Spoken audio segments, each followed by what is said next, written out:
Hey guys, this is Yagya Chabra. Today we're gonna start a new chapter, mutual fund. Mutual fund.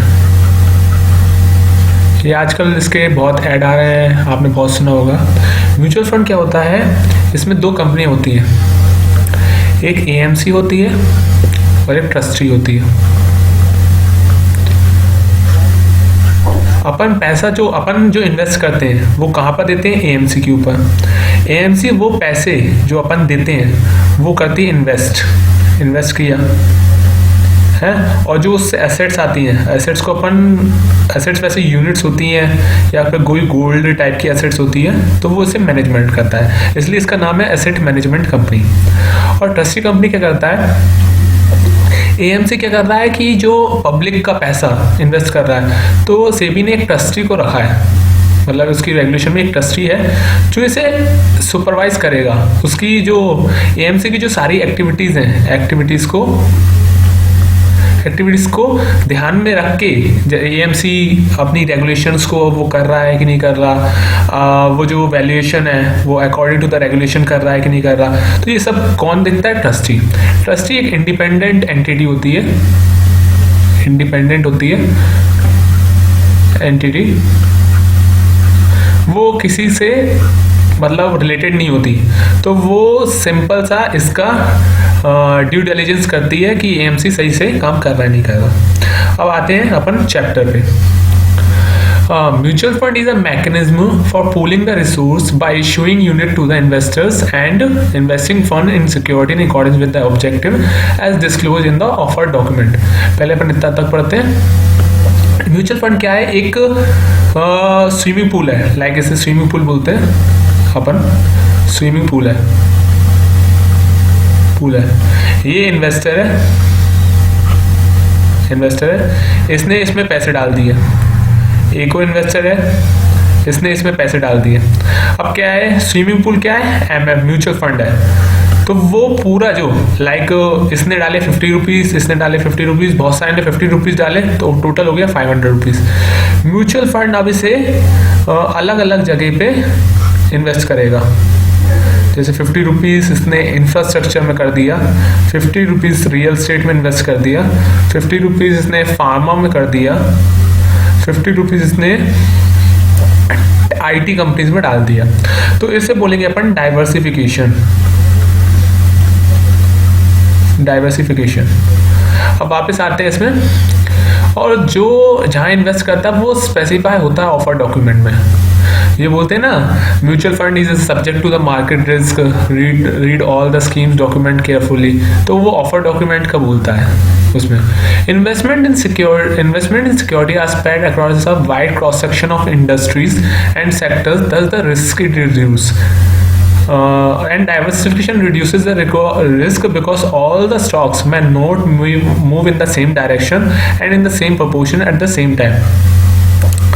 ये बोलना है कि diversification reduce risk करता है। वो कैसे? क्या होता है?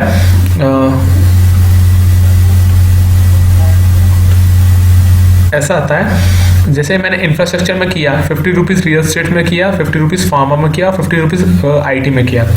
अगर आईटी कंपनी डाउन में है, फार्मा भी डाउन में है, लेकिन रियल एस्टेट या जो अपनी इंफ्रास्ट्रक्चर है वो शायद पॉजिटिव में हो, तो इसका जो पॉजिटिव रिस्पॉन्स और इसका नेगेटिव रिस्पॉन्स कट हो जाएगा। तो इसलिए देखो ये लाइन पढ़ना, स्टॉक्स में not move in the same direction in the same proportion at the same time. सारे सेक्टर एक साथ नेगेटिव में नहीं जाते, कोई सेक्टर नेगेटिव में जाता है, कोई सेक्टर पॉजिटिव में जाता है। तो इसलिए अपन डाइवर्सिफिकेशन करते हैं, जिससे अगर एक सेक्टर पॉजिटिव में और एक सेक्टर नेगेटिव में, तो वो कंपनसेट कर ले, तो ज़्यादा अपन को रिस्क बियरिंग कैपेसिटी अपनी थोड़ी कम हो जाए। ओके, इसका डेफिनेशन समझ में आ गया। आगे चलते हैं। एडवांटेजेस क्या है इसके? फर्स्ट है प्रोफेशनल मैनेजमेंट। आप जब म्यूचुअल फंड्स के पास पैसे लेके जाते हैं, तो वहाँ पर एक्सपीरियंस और जो स्किल्ड प्रोफेशनल होते हैं, जो कंपनियों को इवेलुएट करते हैं, और आपके जैसे आपका जो ऑब्जेक्ट होता है उसके हिसाब से इन्वेस्ट करते हैं। तो आपको क्या मिलता है, एक प्रोफेशनल मैनेजमेंट मिलता है अगर म्यूचुअल फंड में आप इन्वेस्ट करते हैं। क्योंकि आप जैसे कोई है लाइक फार्मर है तो वो इतना स्किल्ड होता नहीं है, तो वो कैसे करे, तो वो म्यूचुअल फंड ईजिली करता है। डाइवर्सिफिकेशन अपन पढ़ चुके हैं कि एक स्टॉक को अलग अलग सेक्टर्स में डिवाइड कर दो तो रिड्यूस रिस्क हो जाता है। कन्वीनियंट एडमिनिस्ट्रेशन, म्यूचुअल फंड क्या कहता है कि आपको बार बार, जैसे मैंने एक स्टॉक में इन्वेस्ट किया टाटा स्टील में, मैं रोज देखता हूँ टाटा स्टील के प्राइस अप हो रहे हैं या डाउन हो रहे हैं, तो वो अपन को झंझट नहीं है, वो म्यूचुअल फंड की रिस्पॉन्सिबिलिटी है, वो उस पर नज़र रखे। आपका ये पेपर वर्क लेस करती है, आपका टाइम बचाती है, तो इसलिए कन्वीनियंट एडमिनिस्ट्रेशन। रिटर्न पोटेंशियल ऐसा है कि ये एक जो बास्केट होता है, जैसे बास्केट है, ये इन्वेस्ट करती है, तो ये ज़्यादा मनी इन्वेस्ट करती है, तो इससे जो रिटर्न होता है उसका रिटर्न वो बढ़ जाता है, लाइक लिटिल बिट इंक्रीज हो जाता है, 1 और 2%, ज़्यादा नहीं, लेकिन रिटर्न पोटेंशियल इसमें बढ़ जाता है। लो कॉस्ट कैसे, अगर मैं डायरेक्ट इन्वेस्ट करता हूँ कैपिटल मार्केट में तो मुझे बहुत से चार्जेस देने पड़ेंगे, लाइक ब्रोकरेज, फिर मुझे डीमैट अकाउंट खुलवाना पड़ेगा, डीमैट की फीस, या फिर टैक्स कटेगा जब मैं ट्रांसफ़र करूँगा, तो ये बहुत सारी वो हैं फीसेस, तो इससे मेरी कॉस्ट इंक्रीज हो जाती है। लेकिन म्यूचुअल फंड क्या होता है, म्यूचुअल फंड खुद ही एक वो है, इसके खुद ही डीमैट अकाउंट होते हैं, तो इससे इसकी कॉस्ट लेस हो जाती है। अब पढ़ते हैं schemes according to the maturity period. First 2 type की है, एक क्लोज एंडेड स्कीम है, एक ओपन एंडेड स्कीम है। क्लोज एंडेड क्या होता है, क्लोज एंडेड एक फिक्स टाइम के लिए बंद हो जाती है, लाइक फिक्स डिपॉजिट होता है, आप इसे ऐसे समझ लीजिए, ये फिक्स डिपॉजिट है और ये अपना करंट अकाउंट। इसमें आप चाहे कभी भी सेल और या परचेज कर सकते हैं यूनिट, लेकिन इसमें अगर आपने एक बार परचेज कर ली तो जैसे 5 इयर्स का मैच्योरिटी पीरियड है, उसके बाद ही आप परचेज सेल कर सकते हैं। तो पढ़ लेते हैं first, fixed corpus, no new units can be offered beyond the limit, मतलब इसका जो कॉर्पस है फिक्स है, उसके बाद ये यूनिट्स जैसे फिक्स डिपॉजिट पे एक बार अपन ने ले लिया, उसके बाद अपन वापस एक बार और नहीं खरीद सकते, तो इसका है variable corpus due to the ongoing purchase and redemption, मतलब इसका कुछ भी है, कभी भी आप ला रहे हो कभी भी जा रहे हो, उसमें कोई प्रॉब्लम नहीं है। Listed on a stock exchange for buying and selling, तो फिक्स डिपॉजिट एक क्लोज एंडेड स्कीम है, तो उसको लिक्विडिटी देने के लिए, क्योंकि इसमें लिक्विडिटी तो है नहीं है, तो इसको स्टॉक एक्सचेंज में लिस्ट करवा देते हैं।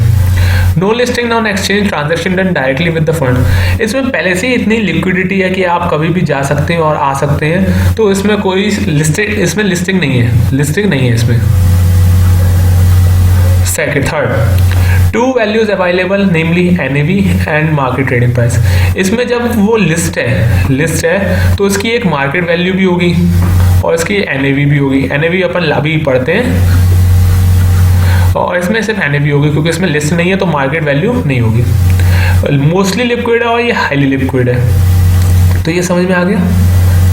अब पढ़ते हैं अपन schemes according to the investment objective. आपका जैसा ऑब्जेक्ट होगा, लाइक मुझे इनकम चाहिए, ग्रोथ चाहिए, या मुझे दोनों चाहिए, या फिर मुझे रियल एस्टेट में करना है, तो उसके हिसाब से आप कोई भी स्कीम्स चुन सकते हो। फर्स्ट बोलते हैं इनकम ओरिएंटेड। इनकम ओरिएंटेड क्या होता है कि आपको monthly to monthly fix income देती है।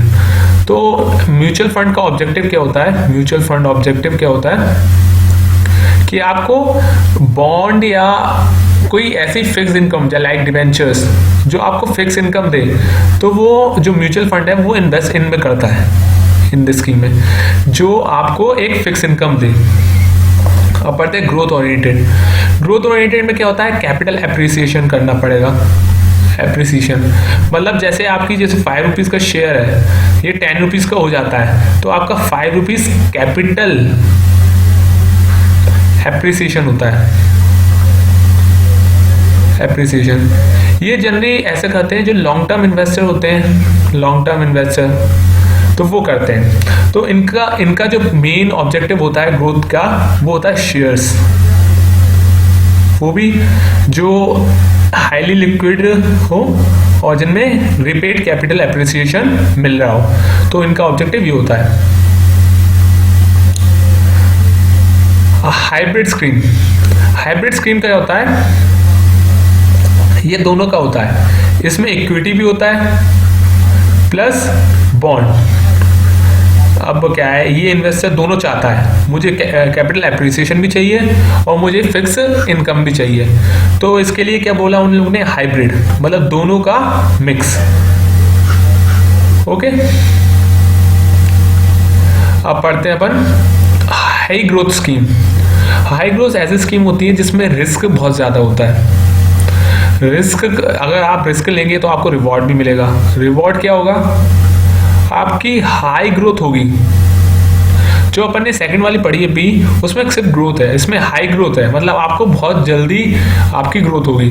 पर इसमें क्या है, रिस्क ज़्यादा है। तो इसका जो मेन ऑब्जेक्टिव होता है वो होता है जो इन्वेस्टर रिस्क टेकिंग एबिलिटी उनकी ज़्यादा है।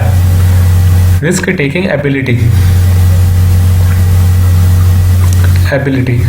तो जिसकी रिस्क टेकिंग एबिलिटी ज़्यादा है तो वो इसमें आ जाएगा। अब पढ़ते हैं टैक्स सेविंग स्कीम्स। ये गवर्नमेंट स्पेसिफाई करता है कौन सी टैक्स सेविंग स्कीम है। कंपनी को जैसे अभी इंफ्रास्ट्रक्चर प्रोजेक्ट में लाना है, इंफ्रास्ट्रक्चर में इन्वेस्ट करवाना है, तो वो ऐसी स्कीम लगेगी जिसमें इंफ्रास्ट्रक्चर प्रोजेक्ट में इन्वेस्ट कीजिए तो आपको टैक्स बेनिफिट मिलेगा। लाइक म्यूचुअल फंड ने एक स्कीम निकाली कि इंफ्रास्ट्रक्चर स्कीम, तो आप अगर इसमें करेंगे तो आपको टैक्स बेनिफिट मिलेगा। तो ये गवर्नमेंट के ऊपर होता है, जिसको जो से सेक्टर में आपको गवर्नमेंट को इन्वेस्टमेंट चाहिए वो उसे टैक्स फ्री कर देता है, टैक्स बेनिफिट देता है, जिससे लोग अट्रैक्ट हो। स्पेशल स्कीम में आता है इंडेक्स बेस्ड स्कीम या सेक्टर स्पेसिफिक स्कीम।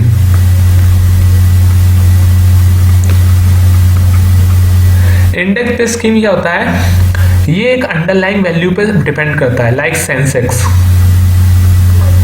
अगर आपका सेंसेक्स अबव होता है तो आपका प्रॉफिट होगा, और अगर सेंसेक्स डाउन होता है तो आपका लॉस होगा। तो ये क्या होता है, एक जो सेंसेक्स का परफॉर्मेंस को रेप्लिकेट करता है उसके हिसाब से चलता है। तो ये हो गया इंडेक्स बेस्ड स्कीम। अब सेक्टर स्पेसिफिक स्कीम क्या होगा, एक पर्टिकुलर सेक्टर में लगाना, लाइक रियल एस्टेट। अब मैंने डिसाइड किया कि मुझे रियल एस्टेट में इन्वेस्ट करना है, तो मैंने म्यूचुअल फंड की एक रियल एस्टेट स्कीम ले ली, जिसमें पूरे के पूरा जो अमाउंट है वो रियल एस्टेट में जा रहा है। अब इसका डिसएडवांटेज क्या है, इसमें डाइवर्सिफिकेशन नहीं है। अगर रियल एस्टेट मार्केट डाउन हुआ तो आपका प्रॉफिट तो होगा नहीं, लॉस जरूर हो जाएगा। तो इसका एक डाइवर्सिफिकेशन एक डिसएडवांटेज है जो रियल एस्टेट असेट का है। अब पढ़ते हैं ऑफशोर फंड। ऑफशोर फंड क्या है, ऑफशोर मतलब आउटसाइड इंडिया। इसमें क्या होगा, आपका जो फंड है वो इंडिया से बाहर इन्वेस्ट किया जाएगा, मतलब अदर सिक्योरिटी। अब फंड ऑफ फंड, अभी तो अपन क्या कर रहे थे, एक एक सिक्योरिटी डिसाइड कर रहे थे, 1 2 3 सिक्योरिटी कि मुझे एक इंफ्रास्ट्रक्चर में चाहिए, एक रियल एस्टेट में चाहिए, अब और एक मुझे आईटी कंपनी में चाहिए। लेकिन इसमें फंड ऑफ फंड में क्या होता है, म्यूचुअल फंड पहले से ही डिसाइड कर रही होती है। लाइक मैंने 3 फंड बना लिए, इसमें ए बी सी है नाम की सिक्योरिटीज हैं, इसमें बी सी डी है और इसमें डी ई एफ है। आप इसमें से एक कोई फंड चूज कर लीजिए, आपको कोई सिक्योरिटी स्पेसिफिक नहीं, इसमें ए सिक्योरिटी, इसमें बी सिक्योरिटी, इसमें सी सिक्योरिटी है, इसमें बी सिक्योरिटी है, सी सिक्योरिटी और डी सिक्योरिटी है, इसमें डी सिक्योरिटी है, ई सिक्योरिटी और एफ सिक्योरिटी है।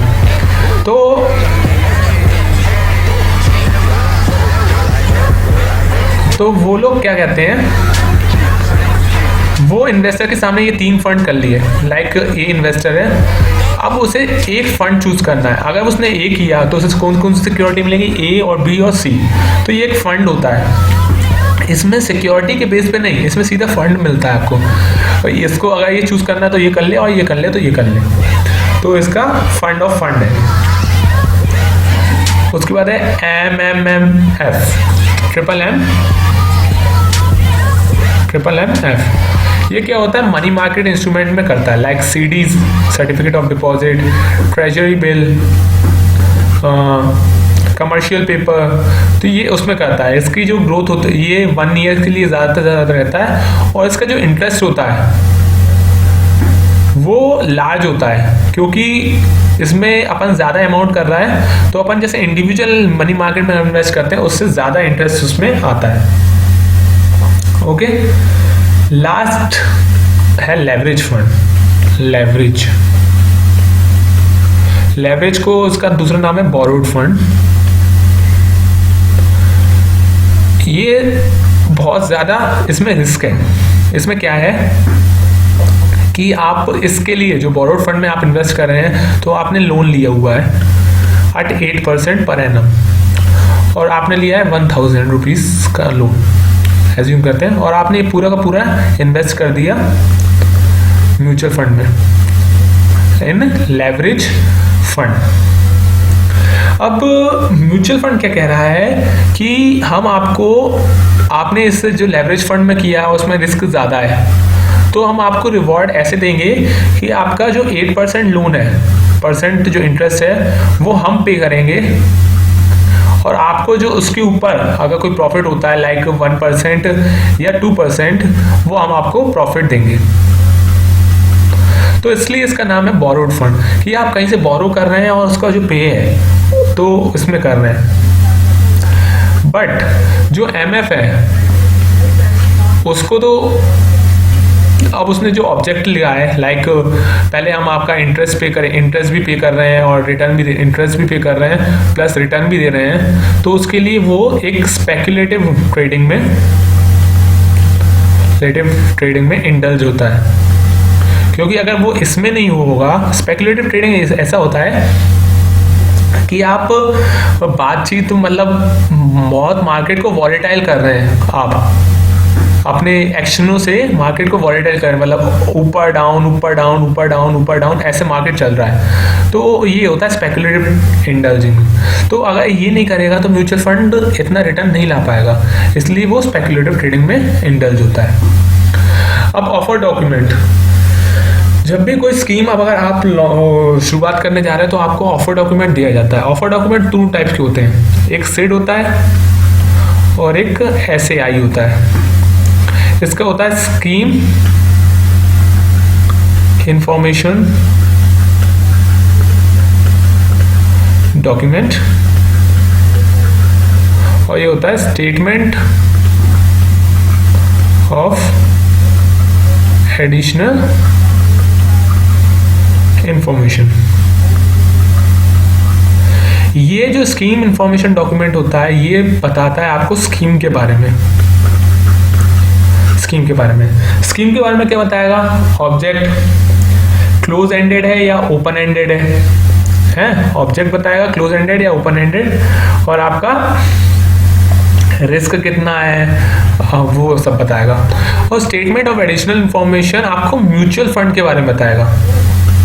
म्यूचुअल फंड आपको ये म्यूचुअल फंड कितना क्रेडिट वर्दी है, आपको कितना रिटर्न दे सकता है, तो इसमें ये स्पॉन्सर्स जो होते हैं, स्पॉन्सर, AMC, ट्रस्टी, ये इनके बारे में बताएगा आपको statement of additional information.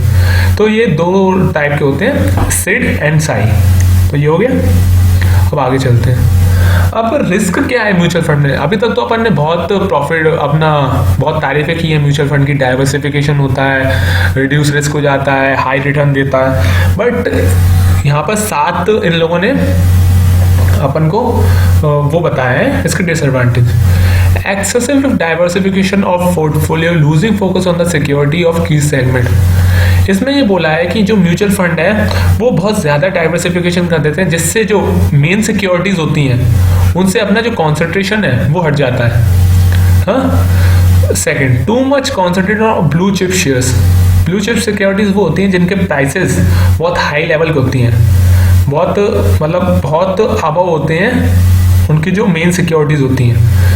To much concentration of blue chip shares which are high price, मतलब उनके हाई प्राइस होते हैं, but which do not offer more than average return. But जिनके प्राइस तो हाई है बट एवरेज रिटर्न से ज़्यादा वो दे नहीं रहे हैं, जिससे अच्छा तो वो अपन लो प्राइस पे अपन कोई सिक्योरिटी खरीदते हैं तो उस पर दे देते हैं। Necessity to the effect high turnover through liquidation of portfolio resulting in the large payment of brokerage and commission. जब म्यूचुअल फंड अपन रिडीम करते हैं तो अपन को एक साथ लमसम पेमेंट होता है, तो अपन डायरेक्ट उसे पेमेंट नहीं कर सकते, उससे अपन को ब्रोकरेज और कमीशन का एक्सेसिव खर्चा आता है। Fourth, poor planning of investment with minimum return. अगर आपका जो प्रोफेशनल मैनेजमेंट अपन ने एक एडवांटेज बढ़ी है, अगर उसने पुअर प्लानिंग की है इन्वेस्टमेंट की और उसके लिए मिनिमम रिटर्न, तो वो भी एक डिसएडवांटेज है। First, fifth, unresearch forecast on income, profit and government policy. जो प्रोफेशनल मैनेजमेंट होता है वो इनकम, प्रॉफिट या गवर्नमेंट पॉलिसीज पे डिपेंड नहीं करते, वो डायरेक्ट अपनी जो उनकी स्ट्रेटजी है वो उसके ऊपर चलते हैं। Six, fund manager being unaccountable for prior result. जो प्रोफेशनल मैनेजमेंट है उनका अपन कुछ भी नहीं कर सकते, अगर आपका जो पुअर रिजल्ट है तो वो आप उसका कुछ भी नहीं कर सकते। Seventh, failure to identify clear the risk of scheme as different from the risk of market. आप स्कीम का रिस्क देखते हैं, आप जो स्कीम इंफॉर्मेशन डॉक्यूमेंट है, लेकिन मार्केट का नहीं।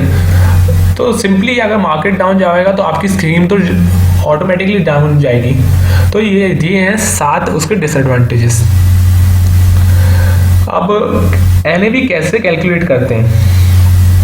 NAV कैलकुलेट ऐसे करते हैं, लाइक मैं 500 रुपीज़ मैंने इन्वेस्ट किया और मुझे 5 यूनिट्स मिली म्यूचुअल फंड्स की, और एक स्कीम में है 1000 units,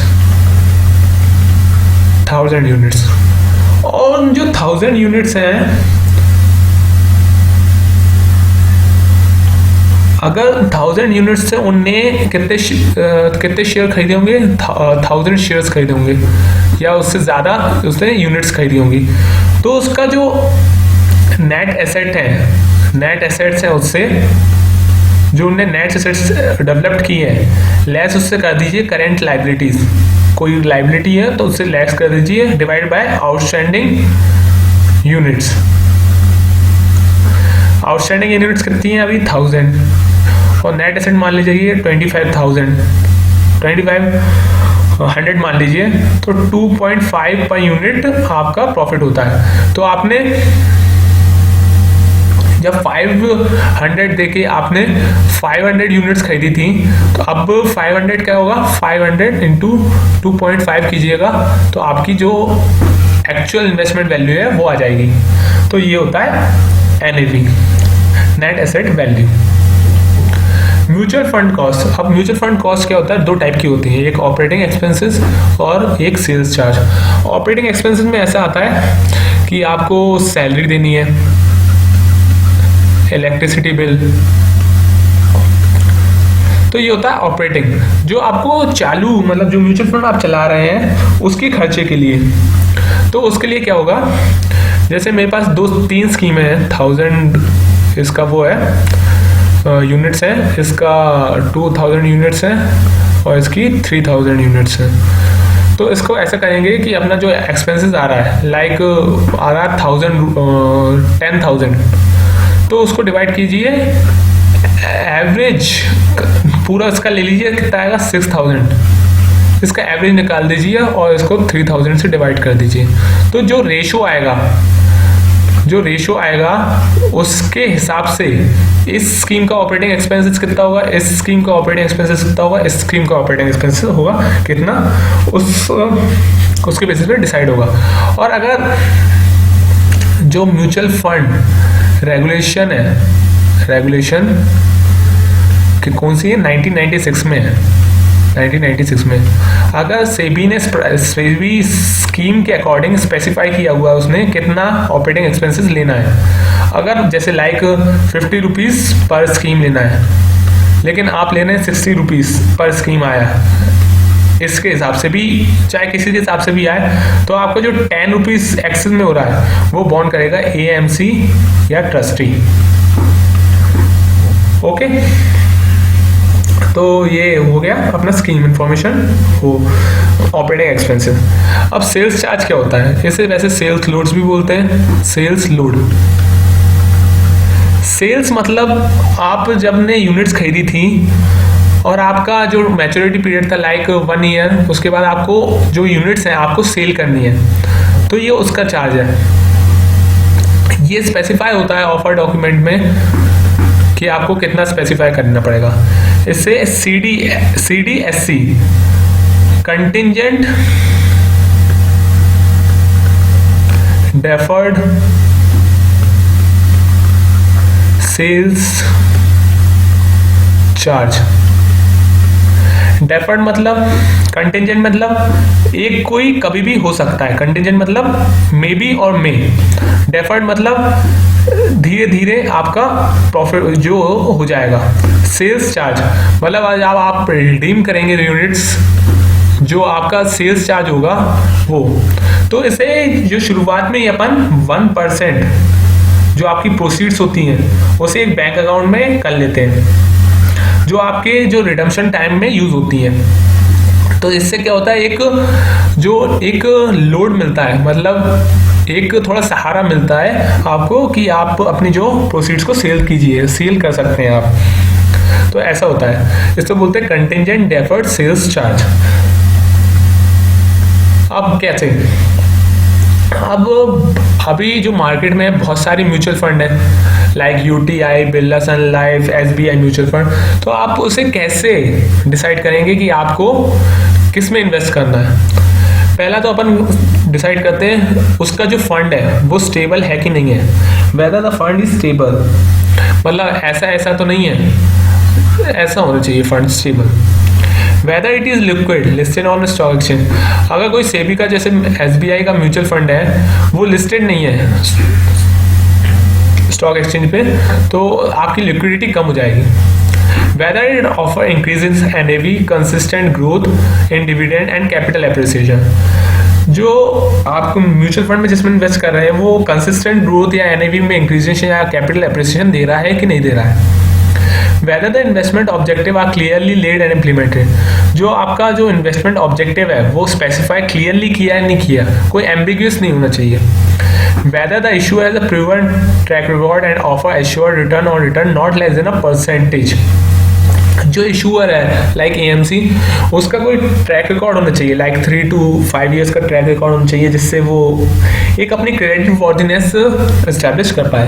weather it observe investment norms and to balance risk and profit, जो इन्वेस्टमेंट नॉर्म्स होते हैं, इन्वेस्टमेंट नॉर्म्स ऐसा होता है कि आपका जो रिस्क है और जो प्रॉफिट है उसको बैलेंस करके चलें, बैलेंस करके, तो जिससे ना आपको ज़्यादा रिस्क लेने पड़े ना प्रॉफिट, तो वो जो इन्वेस्टमेंट नॉर्म्स है वो उसे ऑब्जर्व कर रहा है कि नहीं कर रहा। तो this is the introduction part of mutual fund, introduction part first. Second में अपन डिसाइड करेंगे जो आपकी CS मॉड्यूल है, CS मॉड्यूल का जो आगे का चैप्टर है, ये तो इंट्रोडक्शन पार्ट था, वो आगे अपन पढ़ेंगे। तो टुडे थैंक यू। और सबसे मेन इम्पॉर्टेंट पार्ट, आप यूट्यूबर्स हैं तो आप प्लीज़ सब्सक्राइब कीजिए, लाइक कीजिए, कमेंट कीजिए और मुझे मोटिवेट कीजिए, जिससे मैं आपके लिए वीडियो बनाता रहूँ। So thank you, this is signing off यज्ञ छाबड़ा।